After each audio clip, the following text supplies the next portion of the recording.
Hi guys, and welcome to Biscuits Total War. This is Biscuits giving you a tactics and tips video. And now first of all, I've got to give a big shout out to the last Roman. He's got his own YouTube channel, and without him helping me out on this video I won't be able to show you it. So thanks so much last Roman for taking the time out to actually help me out doing this video.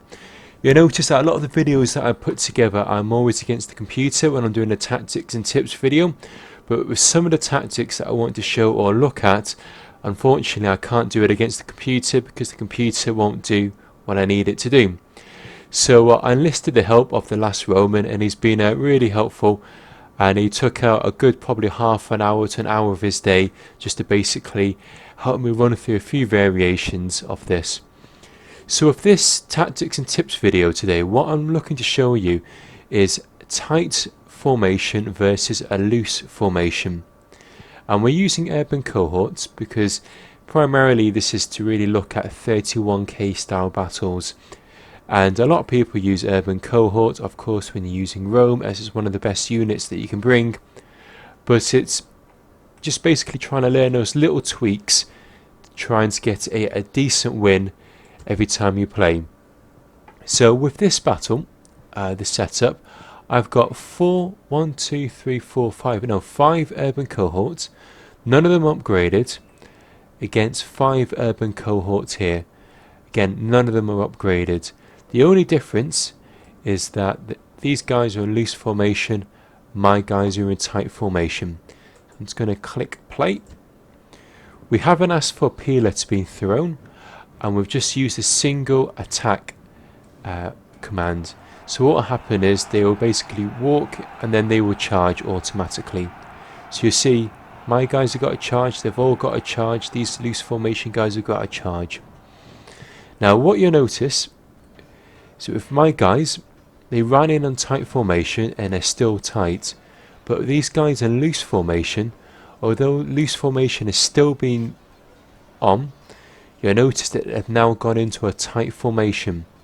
So initially they were in loose, but now they've gone tight. And the last legion, he hasn't actually clicked the tight formation button, they've just automatically done that. So you can see they've bunched up to get into a decent formation.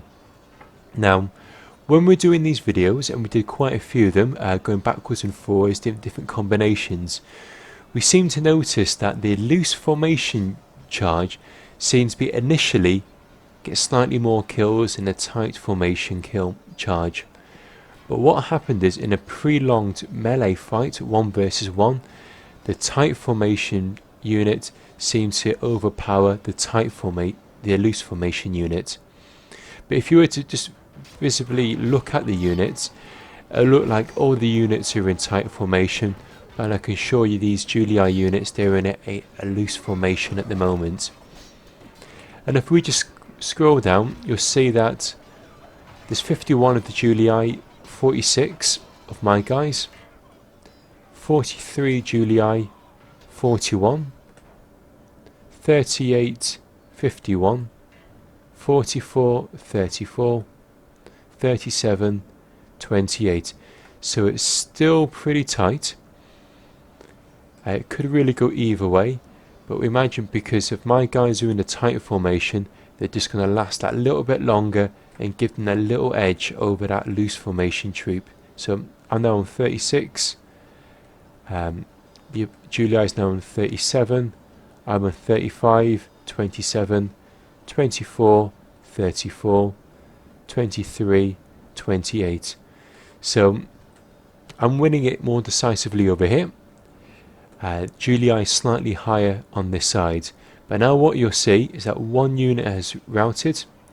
Now with that unit routing, that's going to affect the morale for all of these units here, and you'll see them slowly just chain route. So again, we've done several combinations of this, but what we found out that the tight formation will beat the loose formation. So when you're doing a 1 versus 1 in a Rome versus 1, even get my words out there, Rome versus Rome, if one guy's playing defensively in loose formation and they're just sitting there, you want to take the advantage and charge straight in them into them because your guys should win that prolonged melee fight. So let's now move on to the second part. Okay, now with this second part we're going to do a 4 versus 4, but with the 4 versus 4 it's going to be slightly different, as you'll see in a moment. I'll just double speed it for 2 moments. What I'm going to do, I'm now going to charge into the loose formation, which I should win, but this time he's going to have his peeler turned on. So you'll see the peeler gets thrown straight into my guys. I've already dropped down to 66, 58, 77, 82. So again, these guys were in loose formation, but now they're being attacked. They're now almost automatically bunching up and going into a more defensive stance, as if they're in a tight formation. But because they've got the initial volley of peeler being thrown off, they've been able to get the upper hand with their units, and then they should be able to beat my units. So they're on 68, I'm on 53, 64, 45, 67, 65, 70, 58. So I'll double speed it for about a couple of moments, and then I'll go back and I'll count the units. So we've got 56, 46, 60, 37, 64, 55, 57, 45. And again, I'll just double speed it. So far we can almost draw up a small little conclusion that the tight formation will beat the loose formation in a 1-to-1 melee fight, but the tight formation won't beat the loose formation if the loose formation has got the peeler on.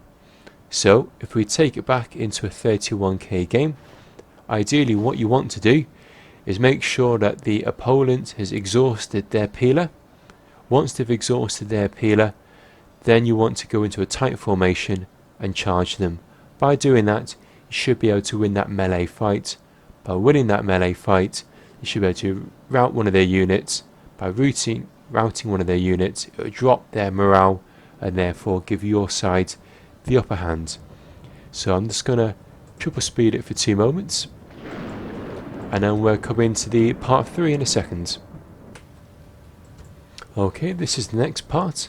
Now what I'm going to do now is charge straight into the guys, and what's going to happen is they're not going to have their peeler on this time. So by not having the peeler on, my guys have been able to get to these people without losing any units.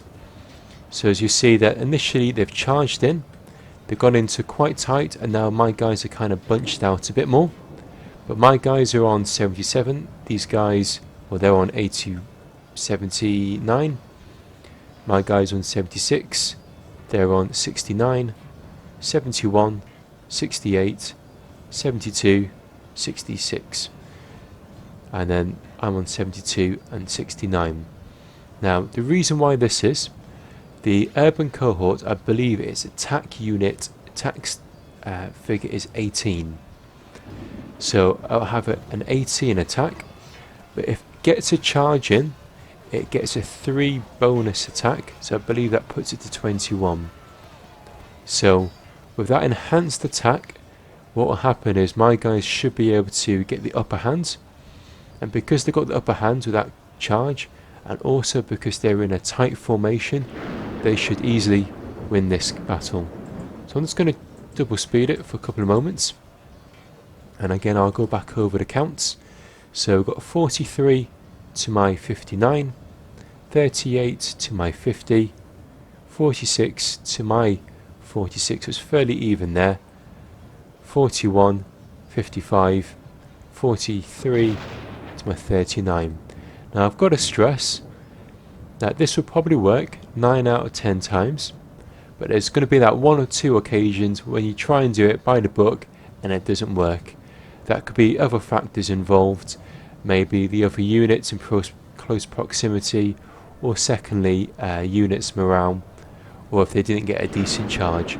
So it's never going to be foolproof, but it'll probably give you that extra edge sometimes if you know these kind of little tactics at the end of the day. So we'll now move on to the next part. Okay, so this is the next part, and you can see the battlefield's now being cleaned up, all the dead bodies are being evacuated, and we're doing a tight versus tight. Now you'll see that with the tight versus loose formation, that my guys will charge straight in, and they will go further into the SPQR. And then what will happen is, because these guys are in loose formation, the SPQR, they will wrap around my guys. But in a prolonged melee fight, even though both units are both charged at one another, because my guys are in the tight formation, they should be able to win that. Because it's a 1 versus 1 unit fight, you'll see that the SPQR, the Senate forces, the purple forces, their guys are much more spread out. Therefore, the effect of being in loose formation more than likely has a more detrimental effect, rather than if it was 5 units in a row. Because if it's 5 units in a row, their ability to be in loose formation would be probably lessened, because there's more units left and right to them to bunch them up in a tighter formation. So just gonna double speed that, and I should hopefully get it a nice little win there. There we go, so they've routed. Let's now bring out the next unit. Okay, so this next one is going to be again a tight formation urban versus a loose formation urban. But this time what I'm going to do, instead of doing a 1 versus 1, we've got 3 units. So by having the 3 units in loose formation, it would mean that although initially they are loose, they're going to bunch up and be in one cohesive tight formation once the engagement's been done. So what we're going to do is that we're not going to use any peeler, we're just going to use a normal attack function. So I'm going to charge in. What we're going to do is we're going to actually get the Julii to do a quick counter charge. So basically, if you're playing a 31k and you're playing defensively as the Julii, you had your guys in loose formation, and then you saw what was going on, instead of just standing still and waiting for them to attack and therefore losing, because what we've seen before, that the tight formation will beat the loose formation, that a way to get around it will be to do a counter charge. So let's have a little look. Now by doing this counter charge, it's going to nullify the actual charge bonus that the opposition's getting, and therefore put it a bit more even at the end of the day.